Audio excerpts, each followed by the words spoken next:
My door's closing a little bit tight here. Unlocked. Seems like it's a little bit low and it's dragging on the bottom here. You can see it's dragging down there.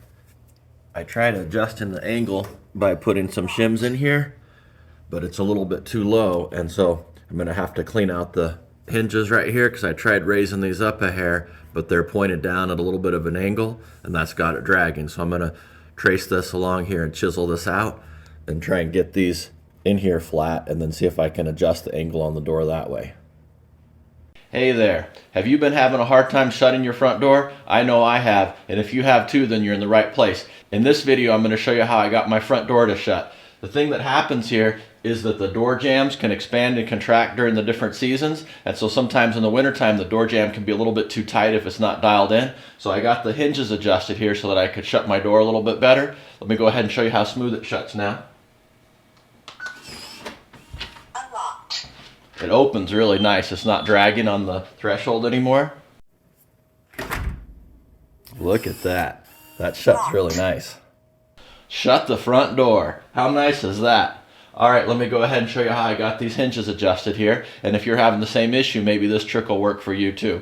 All right, let's go ahead and get this video started. Yeah, you can see here where it's rubbing, and I can't get this any tighter there. And those shims aren't doing the trick there, so I'll go ahead and trace this out here and then use a chisel to clean this up, and then I'll see if I can get this angle adjusted and get the door to shut a little better. Alright, I got the hinge off here. You can see it's not much, it's just a little bit, so I'm just going to go ahead and chisel that out there and get this cleaned up, and we'll see if I can get a little bit better fit that way.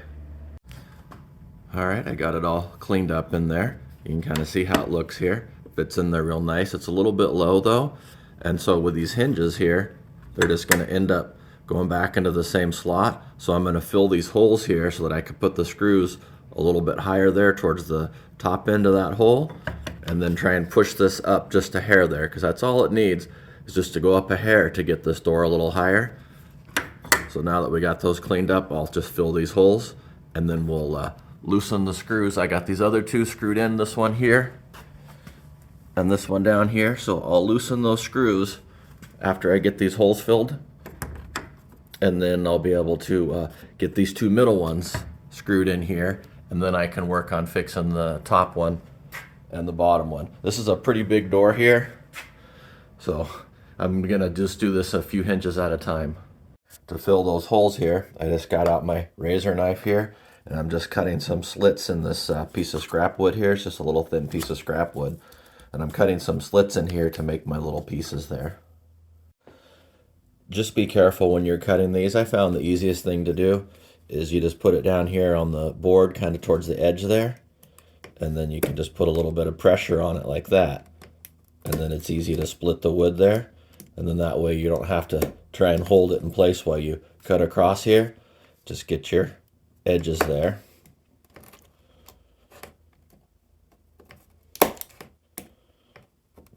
And then they should split pretty easy like that, and then you get all your little. These are a little bit thicker than a toothpick, because a toothpick would be about half that size there. But you can use a couple toothpicks if you don't want to cut up all the little pieces of scrap like this. All right, 1, 2, 3, 4, 5, 6, 7, 8. So I got 8 of them to get started. But yeah, this knife is pretty nice. This is the cobalt knife there, and you could just replace the razors. Just take the regular razor blades on there and you could just replace them. Just pull this down here, and you could put a new knife, a new razor in, or you can flip it around and use the other end.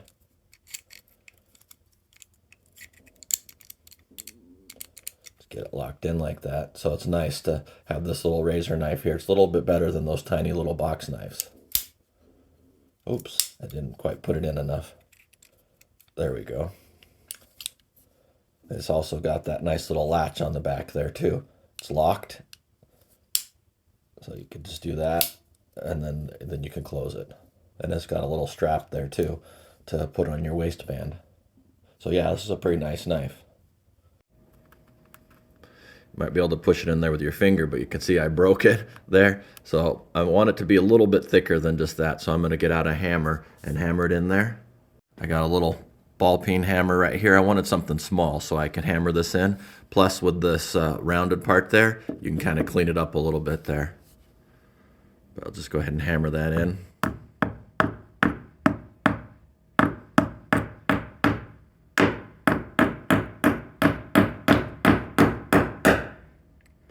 Get it wedged in there pretty good.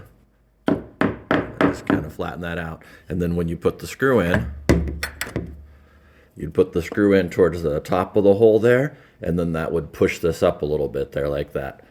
But if you just put it in there, it's going to be hard to get this to push up. So we'll just go ahead and fill the rest of those up there. All right, I got all those pushed in there and cleaned up. So you can see here now when I put this back on here, I'll have a little bit of something there for the screw to grip to push it up a little bit there. All right, we'll go ahead and do the same thing on this one down here. I'll get all those filled up. Here's how it looks if you get it just right here.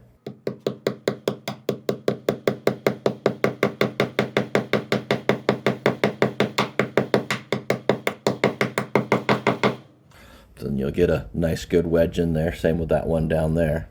You can clean it up a little bit, but some of it will break off there. See, and then it leaves a little bit of a hole in there.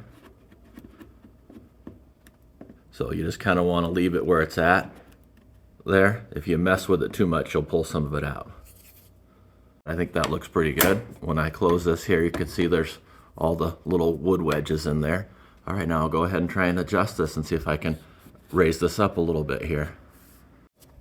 All right, I got these loosened up down here, and then I got this one loosened up there, and then I got a little pry bar and a wedge down here, so that way I can raise the door up a little bit and then try and get this into place, because I want to get this raised up just a hair there. And then by stepping down on that, I can raise this, and then I can put that screw in there.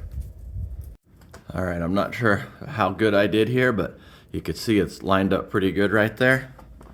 And so I'll just have to do the same thing on this one here, is get this one up a little closer to that there. See if I can't wedge this up just a hair to get that closer to that. All right, I got this one screwed in here. Got that screwed up there, it's lined up good. Got this one screwed in, it's lined up good. And this one here, and then I got the bottom one, still has some shims in there, so that one is sticking out a little bit, but that should help with the angle. Another trick that I used here is you can see how I did these at a little bit of an angle. I aimed them upwards, and that also helped push the hinge up a little bit too. So if you're having trouble getting the hinge to move up, you can also do it at a little bit of an angle to use the screw to push the hinge up a little bit. It didn't have to go up much. You can just kind of see that there. That's not very much right there. It's just barely enough to get the screwdriver in here, but you can also use a screwdriver to help prop it up a little bit too. But same thing down here, just barely enough there to fit a screwdriver in.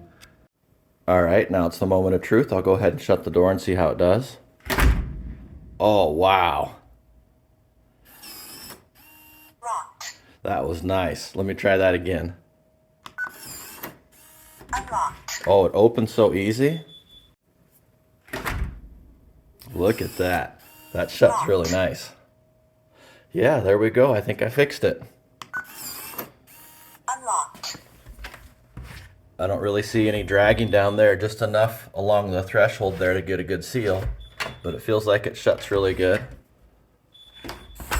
And everything's latching really good there. Looks like those are lined up nice. Everything fits good. So yeah, it's all fixed. So here's the pry bar I used. It's just a regular Stanley crowbar there. Just use that for the pry bar. And then for the wedge, these are the wedges you use when you put together laminate flooring.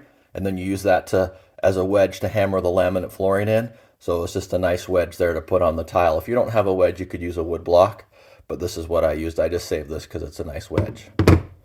But yeah, those are the two tools I used right there to help me raise the door up. You could also have a helper. If they're strong, they can lift the door and pull it up for you to also wedge it up.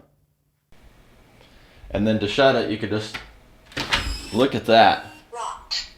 Shut the front door. How nice is that?